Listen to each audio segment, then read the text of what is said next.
Alo, kawuya ka ko to shamma. Aba mi abatwam kulma da duwa ma yela. Bazalila silmin gwen wo dabanu da 5 July mbala ko bona atama sabe yungo. Ko yara na kuna kar yulka kulma ka pande. Bo abe tuma non. Mbate wa silmin gwen da wala. Dabanu da kare non 5 July. Mbate wan kuto kuna. Wo jawa kariya bozo. Kuto kuna tamala jama. Majama. Tamala din tattare. Wale view. Karaji ma ngar kulma. Mbate wa yan kuto kuna. She jawa ba na ma kuto kuna nuku ya nan ku kuna. Wo jawa wo amiya wakatia.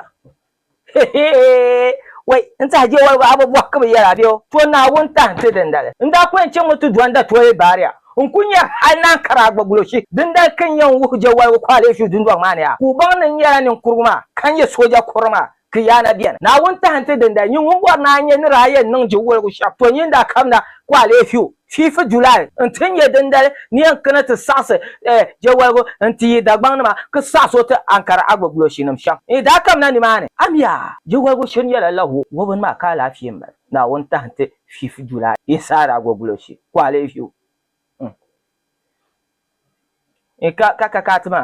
te bolle mo jewal go comedy album lan car lan jewal go asafile para na yile wuha ankara quale view na on s'en vient pas July go daba nu dali le 2025 car yina ha sonné rapport ne jewal go comedy album lan ina cra car ayan ti yote ti Ghana series konko katkie jenjame bayan ti tap son nye Shaban the rap king kong maru aka Django Drizzle anyapto Salasi Kanana gbere bandwa nya ka gonda zo ayaba jo te pa banda nation on the 5th of July Welcome da kula kwale view Jawal go comedy album lan Nzoma shirin yala laho